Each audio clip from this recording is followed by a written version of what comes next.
again, you're welcome to another wonderful edition of the Real Estate Show here on the Joy News channel with me, Efia Fusua.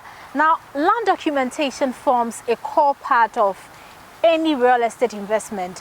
However, there are due processes you have to follow in trying to acquire documentation for your land. And this is very critical in ensuring that that land you're trying to secure is safe, just so you avoid land litigation issues in future. Now, so what are the processes involved? Who do you talk to? What are the requirements? Today, we'll discuss these and more on the Real Estate Show. Remember, it forms part of our series on matters relating to land acquisition in Ghana. So expect more of these in the coming weeks so far as land acquisition is concerned. Today, I have a top official who works with the Land Commission.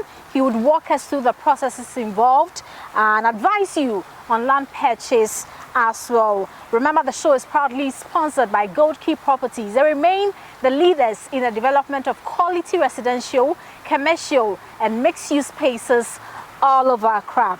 Gold Key has a flagship project, and it's in the heart of Accra. It's called the Cantonment City. It's a mixed-use enclave of modern commercial, residential, retail, and recreational spaces in Cantonment. You can get in touch with Gold Key Properties on the numbers displayed on your screen. The show is also supported by Gassam, the nation builder. Right, let's go for a quick break. When we do return, I'll introduce my guests and the show will begin proper. Do stay. Ghana's real estate industry is thriving, a reflection of the growth the nation as a whole is experiencing.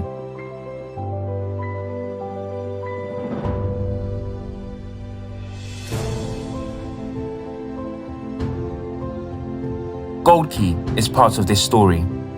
We have a unique opportunity to introduce world-class standards of luxury to the real estate market in Ghana.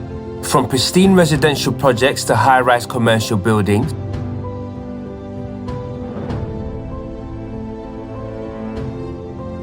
Gold Key is changing Accra's landscape. The past decade has seen an amazing journey as we have the structures in place to engineer an even more glorious future.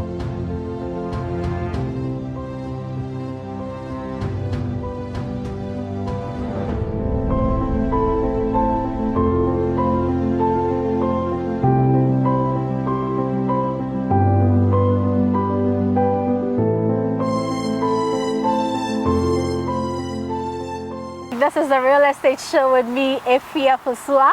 We are broadcasting from the African Radiant Hotel. You can tell such a relaxing environment with the fountain behind us, right? So I did indicate that we have a top official from the Lands Commission for today's edition. So he would walk us through the processes involved in acquiring documents for your land, what you're supposed to do, how much it costs, and the estimated time frame. I'm acquiring land documents in Ghana, right? And let me introduce him. It's such an honor to have you on the Real Estate Show. Thank you very much. Right. So he's in the person of Timothy Anyidoho. Did I pronounce it right? Yes, that's right. All right. Let's begin with the role of the Lands Commission in Ghana. So we have to look at the Constitution and Article 258 for what Lands Commission means to Ghana. So it's the principal agency responsible for land administration in the country. Registration is just an aspect of it. So we have that law. We have Act 767, which is a newer law. There was 1483, which now moved this Act 767. So we are principally made up of 4 divisions now. The Survey and Mapping Division, the Public Invested Land Division, Land Valuation Division, and then the Land Registration Division. So by their names, you can really know what they do. So one is in charge of public land, one helps surveying in this country, one helps for registration in this country, and one is for valuation in this country. So basically, that's Lands Commission for you. The Lands Right. Commission. So does that make the Lands Commission the final say in terms of land ownership? Okay, so not for ownership, because the courts also have a role to play. Right. But for registration, principally, it is the Lands Commission. So registration will be noting the interest of somebody who has entered a transaction in this country in the records. Right. Yes, but not determination of ownership. That would not necessarily be Lands Commission's responsibility. Right. Now let's walk us through the processes. So I see a plot of land, 100 acres of land somewhere, and I'm interested, I want to buy. Where do I start from so far as registration is concerned? Okay, so before you register, you must first inquire who owns it and what he owns. Right. So somebody shows you 100 acres, you say, oh, thank you very much for showing me your 100 acres. Can you give me a site plan? A site plan will be, we popularly call it, you see it in an indentures. It's a small sheet that will have the marking of the 100 acres with what we call grid lines on there. That shows where that land is on the position of this earth. So you come to Lands Commission, for instance, and say, well, I want to inquire about the history, whether there's any ownership history on it. The search is the critical start point. If you do the search with Lands Commission and it says, okay, it's for Kwe family or Apia family, or it's for Mr. Edu, or it may even come out that it's not for anybody, there's no registration history on it. That's your first point of advice. Right. Then you also visit the site, what we call the also informal way of knowing what's happening on the ground. So you go there, you go and see what's happening on the ground. Sometimes in visiting on the ground, you may get certain ideas. You go there and people are chasing people, then you know this place is a potential conflict zone. So you need those two things to advise you on whether to progress with the transaction or not. Assuming everything is fine, then you go to step 2. Which is where the grantor would prepare what we popularly call an indenture, but it's a deed between the parties. By law, it can only be done by lawyers or solicitors. That's what the law says. So they prepare that indenture for you. Then you sign, and then the other party also will sign. Then you proceed. You go to the High Court to do what we call the oath of proof. That is done. Then you go ahead and now come to Lands Commission for a quick 3-step process. First, you do what we call the stamp duty. This is a tax. It's managed by GRA, but managed by the Land Valuation Division of the Lands Commission. So you must stamp your document before it can be registered. So after that is done, then now you are coming for the registration proper. Depending on which kind of ownership it is, the routes are different. If it is two land, then you come for what we call consent or concurrence. Then you do the registration. If it is family land, you come straight to registration. If it is government land also, then your grant must emanate from the state. Before you can then proceed again. So when I come to the Lands Commission, I would be directed on each of the processes? On which of the processes, yes. So you must do one before the other. You must stamp your documents before it to be submitted for registration. Right. So at the land search stage, what are some of the things that could hinder my ability to move to the next stage? Okay, so you may do a search and a person might say, it is for me. So it's for Timothy. But when you did the search, you didn't find Timothy's name. You found another name. Then you say, oh, it's mine. Then you say, okay, so let me meet the person. Then that may also lead you into all kinds of chaos. You may also meet that it's for Kwe family, for instance. But who is the family head of that family also may be in contention. So you may go and say, okay, I want to meet the family head, because he is the one and his principal members who can give it to me. Then that also becomes another story, and that will hinder you from progressing, because you cannot identify who the family head of that family is. It may be for a stool, and the stool occupants may have passed. They've not buried him yet, so there's nobody really acting for that stool yet. So these are things that may hinder your further progressing to preparing the deed and then progressing. I see. There are some real estate companies that will tell you the land is registered in their name. So they will give you something called, is it a barcoded plan? Okay. Kindly explain that bit. So the barcoded plan is the same as the site plan I told you about. It's just a requirement for plans, how plans should be done. So a barcoded plan will not be one that would indicate ownership. It's just indicating where that parcel of land is on the space of this earth. It has nothing to do with registration. It's just a prerequisite. It's just a plan that shows you where it is, that will aid you in doing a search. But that will not be the evidence of registration. Will be a land title certificate if you're in Greater Accra, parts of Kumasi, all the other regions, and a few places, Winneba, but all the other places will have what we call the deed registered. So it will be an indenture, fine, but would show indications that it's come to a certain Lands Commission process and have certain stamps on them. Are you sure that is correct? when you do a search, it will reflect in the name of that same company. So ownership is not what I say I own. If you want to cross-check it, then you must be able to verify that by means of a documentation at the land. Right. So my auntie tried acquiring some plots of land some time ago. What she did was to first get a surveyor to come pick the information, and then it was sent to the Land Commission. Then the search was done. If I'm given a bar-coded plan, does that take care of me having to bring in a surveyor? You also, what they will give to you is their belief on what that is. If you take a surveyor, you just want to verify if the plan they gave to you is truly. So your auntie was doing what I believe is the second step that is helpful. So I give you a plan. You can't interpret it. You are not sure even if it is where I say it is. So you are engaging a qualified licensed surveyor to just cross-check. Is this the same place that they say it is? So you can do that for verification. But that will now mean you now come to Lands Commission after that verification to do your search, and then you progress. Now you've worked on a number of cases. Share with us, what are some of your experiences, particularly in the search area? Yes, so in the search area, you may, first of all, people don't do the search at all. That's the first thing I find out. You may find him asking about the ownership only when he submitted that document for registration. That is only when he's now getting formally to know what is the information on the land is. And by then, it is frustrating. By then, you would have gone ahead and found out that the land is not for you, it's for somebody else. By then, you had parted with money. So what then do you do going forward? You are caught. So that's the first thing. People don't do a search. Secondly, people do a search, but they don't even believe the information on the search because the seller is telling them stories that they are believing rather than the search.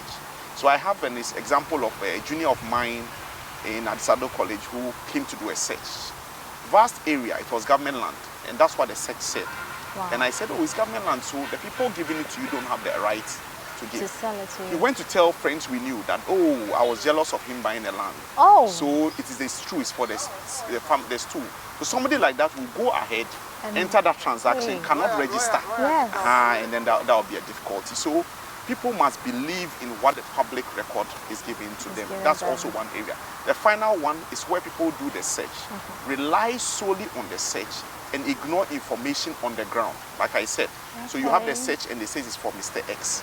But at that moment, there may be some litigation or some conflict on the ground. So you went on the ground and you found some foundation, something on the ground. That should begin to alert you that, look, there's a challenge here. But people ignore that, rely solely on the search, may register, and taking possession also becomes a problem. So let me use main sponsors, Gold Key Properties, as an example in this scenario. So Gold Key Properties wants to buy 200 acres of land at, say, Pram.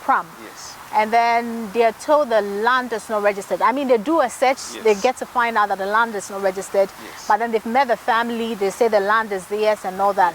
What advice would you give to Gold Key Properties? So Gold Key then would have to be sure if the family claiming that 200 acres is theirs, is truly theirs. And they can do that first and they do. They've been in this industry long enough to understand how it works. So they will go to the ground, try to do some inspection around the edges. They may engage their own surveyor to do cross-check with the site plan. Once they are sure who the capacity, the person granting, the family head and everything is, then they will now move to the second stage. They will do a search with us, assuming they didn't see anybody's name there. But they know the family is claiming, they've gone to the ground and there's ownership there. The family will then prepare an indenture between them and Gold Key Properties. And then now they'll come to us to do a registration. During the registration process, Lands Commission may say, because we don't know that family, we want to do some cross-checking on the ground, and once we are sure that there are no conflicts there, but the law, Act 1036, which is the Land Act, is trying to correct that. So if you look at section 182, it says now that if you are a family or a stool and you have an allodial title, Lands Commission should ensure that you are registered yours before you register the transactions that follow. So for instance, that family must try to register its interest. So when Gold Key comes in now, you can see that correct. It makes it easier. So if you're a family, you have acres of land and you haven't registered, Yes. are there penalties you could suffer as a result of that? No, not penalties. We encourage them to do so. Okay. Because when you come to register, it's the security, it's your own. And we have examples of areas all over the country where the families have gone ahead, done that, and it's added capital to what they have. Right. So people, they're able to attract some level of investment from estate developers. They're able to get people to buy from them with some level of security, and that is helpful. So I would like to encourage all Alodia owners, families to make sure that you have To register their land, right? Yes. Can we have a case of double registration? So Timothy says he owns the land. If Yatu says, Assassin media. Okay. So there are two things. Double registration will be when you are saying Lands Commission has registered for a person and Okay. registered the same place for another person. Right. That is totally different from two people claiming that it is for them. So a peer might say it is for me, but she has no evidence apart from some indenture between she and some person. So double registration will be our problem. Does Lands Commission register the same parcel of land for two people? It rarely happens, but I Right. won't say it doesn't happen. It rarely happens, but in the few places where it happens, they may end up in courts to be able to help, compel us but the way we work, it's supposed to be at its barest minimal, or in any case to be zero. So from your experience, Yes. so it's where Ifya. Yes. Ifya has been on the land for 10 years. Yes. She has 50 apartments on it already. Yes. Then Timothy comes to say, the land is mine, I have documents to that effect. Yes, so then- so what happens So then? in the end, what they will do is they will all want to do a search to understand whether it is for me. Okay. And if Ifya haven't invested on land that she herself may not have registered, puts her at a certain risk.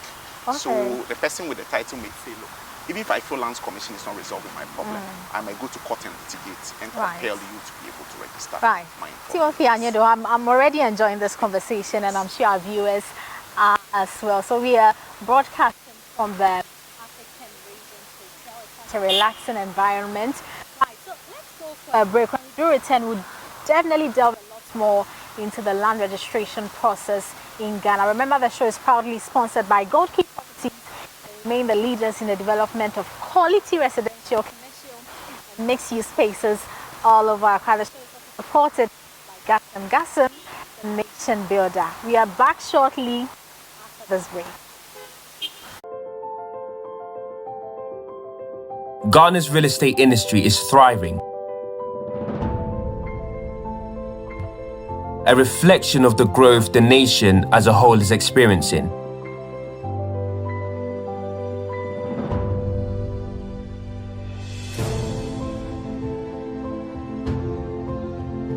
Gold Key is part of this story. We have a unique opportunity to introduce world-class standards of luxury to the real estate market in Ghana. From pristine residential projects to high-rise commercial buildings,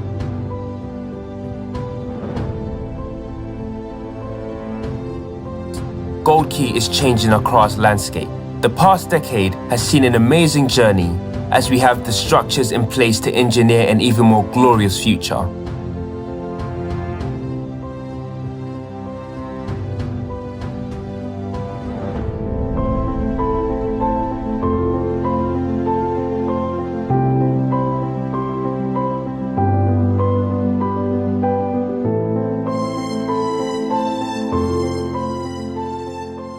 Welcome back to the Real Estate Show with me, Efia Fosua. The show is proudly sponsored by Gold Key Properties. They remain the leaders in the development of quality residential, commercial, and mixed-use spaces all over Accra. They have a flagship project at the moment. It's called the Cantonment City. Please do ensure you're a part of this, so you have your share in the Cantonment City. Right, so we'll display their numbers on the screen so you get in touch with Gold Key Properties. The show is also supported by Gassam, the nation builder. So I still have with me Timothy Anyedo, who he's a Greater Accra Regional Lands Officer with the Lands Commission. Let's continue the conversation on the registration process. So, how long does it take to go through all these processes at the Lands It's a question that we often ask, that we pause before we answer. Okay. So, how long may depend. Okay. Typically, if you meet all the requirements, I say all the requirements, meaning you did your search before you came in, there are right people who have signed. By by our last statistics, average, we were doing 9 months for title registration. And for this registration, which is in 14 other regions, we're doing an average of 2 months. Help us understand the difference between the two. Okay, so in Ghana, we have a dual system of registration. Right. The deed registration, which is the system that used to be here until 1986. Okay. And then we decided to go for title registration. A simple difference between the two is that for title, you are registering the parcel, the land itself. For Right. deeds, you are registering the contract between the parties. Okay. All ends up being registration. The same systems of registration. So Right. that's the last statistics. But often when we say this, we add that the government's plan for registration is as low as 1 month. Okay. That is what is the government's agenda. The Land Act 1036 that was passed in 2020 had a timeline of 90 days, that's 3 months, by which the Commission must surely communicate with the applicant whether it can progress or not. So that's what the law says in terms of time. But the government's agenda is for 1 month, and we are not there yet. But that's the target we are working towards. Now, you hear people complain. Right. It's taking 3 years, it's taking 4 years, even some 2 months. We've not heard from them. It's because we were coming from a certain angle of difficulty in trying to streamline our processes. But mainly, people come in which has so many defects. Okay. For instance, like we said, you sent a document, the person didn't put the right address in. You have seen a mistake and we've written to you. As long as you are not hearing from us, you get frustrated. Right. Now with the digitization, we've added text messages to it, so you can get some prompts indicating to you that these are the difficulties. So sometimes the delays, sometimes the documents even cannot be registered because the person we bought it from is not the right person. So we wrote to you that we can't continue. Okay. As long as the documents entered the system of Lands Commission, people begin to think that